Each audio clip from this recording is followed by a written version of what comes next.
20 años. En solo 20 años, la paz que se suponía iba a terminar con todas las guerras, se hizo pedazos y dio paso al conflicto más destructivo que ha visto la humanidad. Hoy vamos a ver, usando mapas de la época, cómo fue que todo se vino abajo tan rápido. Y esa es la pregunta del millón, ¿no? ¿Cómo es posible que una paz que costó tanto conseguir se esfumara de esa manera? Bueno, la respuesta no es para nada simple, pero las pistas están justo aquí, escondidas en los mapas que estamos a punto de explorar. A ver, este es el punto de partida. El mapa de Europa justo después de la Primera Guerra. Vemos países nuevos, fronteras distintas, pero lo que no se ve a simple vista son las tensiones, las nuevas rivalidades que este mapa creó. Esto no era la solución, era, digamos, el comienzo de un problema mucho más grande. Vamos a meternos de lleno en ese período de entreguerras, una época que parecía de calma, pero por debajo, en silencio, se estaba cocinando el próximo gran conflicto. Ese mapa que vimos, bueno, no dejó a todos contentos, para nada.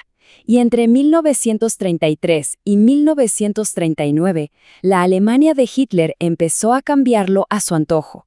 Pero, ojo, no con una guerra total. Todavía no. Lo hizo con una serie de jugadas muy calculadas, probando hasta dónde podía llegar sin que nadie le dijera nada. Veamos cómo fueron cayendo las fichas, una por una. Primero, en el 36, meten tropas en Renania, algo que tenían prohibido por tratado. La respuesta internacional: silencio. Luego, en marzo del 38, se anexionan a Austria. 6 meses después, le toca a los Sudetes en Checoslovaquia. Y para marzo del 39, Checoslovaquia entera ya no existía. Cada paso sin respuesta hacía que el siguiente fuera más audaz, el clásico efecto dominó. Y este es el resultado. Miren este mapa de Europa justo antes de que todo explotara. Si lo comparamos con el de 1920, el cambio es brutal. El equilibrio de poder está completamente roto. Alemania ahora es más grande, más fuerte, y está rodeando a su siguiente presa, Polonia. Y aquí es donde todo se acelera. Es el momento en que las jugadas políticas se convierten en una guerra abierta, una guerra de una velocidad nunca antes vista. Hay una palabra que define todo lo que pasó después: Blitzkrieg, la guerra relámpago. Y esto es clave. No se trataba solo de tener más tanques o más aviones. Era una táctica psicológica. La idea era golpear tan duro y tan rápido que el enemigo ni siquiera entendiera qué estaba pasando, dejándolo totalmente paralizado. Y el primer lugar donde probaron esta nueva y terrible táctica fue Polonia. Columnas de tanques, apoyadas desde el aire, se lanzaron como una avalancha desde todas partes. Rodearon a los ejércitos polacos y en cuestión de semanas se acabó. Fue una demostración de poder aterradora. Claro, después de lo de Polonia, muchos pensaban, bueno, hasta aquí llegaron. Ahora se enfrentan a Francia y Gran Bretaña. Esto va a ser diferente. Pero en la primavera de 1940, el mundo vio, totalmente en shock, cómo esas grandes potencias simplemente colapsaban. ¿Qué fue lo que pasó? La respuesta está en los planes. Es como un choque de dos mundos. Los aliados se estaban preparando básicamente para pelear la Primera Guerra Mundial otra vez. Esperaban el mismo ataque de siempre por las llanuras de Bélgica. Pero los alemanes, ellos no iban a repetir la historia. Tenían un plan nuevo, audaz y totalmente inesperado. Y la clave de todo, la jugada maestra, estaba aquí: el bosque de las Ardenas. Los estrategas franceses lo veían y pensaban, imposible, por aquí no pasa un ejército de tanques ni de broma. Y como pensaban que era imposible, casi no lo defendieron. Para los alemanes, ese imposible era precisamente la puerta de entrada que estaban buscando, una apuesta de todo o nada.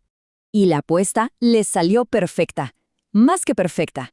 Imaginen la escena. Las divisiones Panzer salen del bosque donde nadie las esperaba, se meten en Francia y de repente giran hacia la costa. Este movimiento, conocido como el Corte de Oz, fue una trampa mortal. Dejó a los mejores ejércitos de Francia y Gran Bretaña acorralados contra el mar en Dunkerque, un desastre total. Solo para que no se nos olvide, recordemos por un segundo cómo se veía Europa en 1920. Un continente con un cierto equilibrio, con naciones independientes. Y ahora, miren esto. Europa en 1940. Es casi increíble, ¿verdad? En menos de un año de guerra, el continente es otro. El dominio nazi es prácticamente total. La imagen habla por sí sola. Pero, y este es un gran pero, la maquinaria alemana no era invencible. Estaba a punto de toparse con su primer gran muro. Con toda Europa continental a sus pies, solo quedaba una isla resistiendo, Gran Bretaña. Así que, ¿cuál era el siguiente paso lógico en la lista de Hitler? Pues cruzar el canal e invadir Gran Bretaña. El plan ya tenía nombre y todo, Operación León Marino. La misma máquina de guerra que había arrollado un continente se preparaba para su asalto final. Y no era un plan para nada modesto, ¿eh? Miren los objetivos. Desembarcar por toda la costa sur, tomar puntos clave como la isla de White y Portsmouth para establecer una base sólida y desde ahí marchar sobre Londres. Una operación a una escala gigantesca. Pero claro, había un detallito. Un pequeño obstáculo de agua llamado Canal de la Mancha. Y es que no se puede mandar una flota de invasión si los aviones enemigos la pueden usar para práctica de tiro. Así que, antes que nada, la misión de la Fuerza Aérea Alemana, la Luftwaffe, era una y solo una: barrer del cielo a la Real Fuerza Aérea Británica. Y aquí, justo aquí, es donde la historia da un giro. Porque Gran Bretaña no era otro país más en el mapa.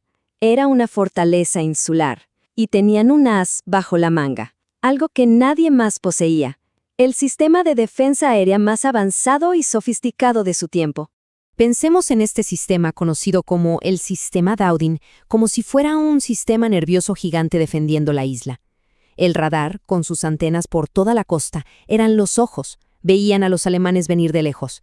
Esa información viajaba como un impulso nervioso a los centros de control, que eran el cerebro, y desde ahí se daba la orden a los escuadrones de Spitfires y Hurricanes, que eran los puños que golpeaban justo donde y cuando se necesitaba. Una coordinación letal. Entonces, las piezas estaban sobre el tablero. Se venía una batalla como nunca antes se había visto. No en trincheras, no en el mar. Todo se iba a decidir allá arriba, en el cielo sobre Inglaterra. Y de esa batalla dependía absolutamente todo. La Blitzkrieg había arrasado con un continente entero, parecía imparable, pero esto era diferente. Esto no era un ejército desprevenido, era un sistema de defensa integrado, una isla entera preparada para luchar. Así que la gran pregunta que flotaba en el aire en ese verano de 1940 era una, y muy clara: ¿la maquinaria de guerra que había conquistado la tierra podría también conquistar el cielo?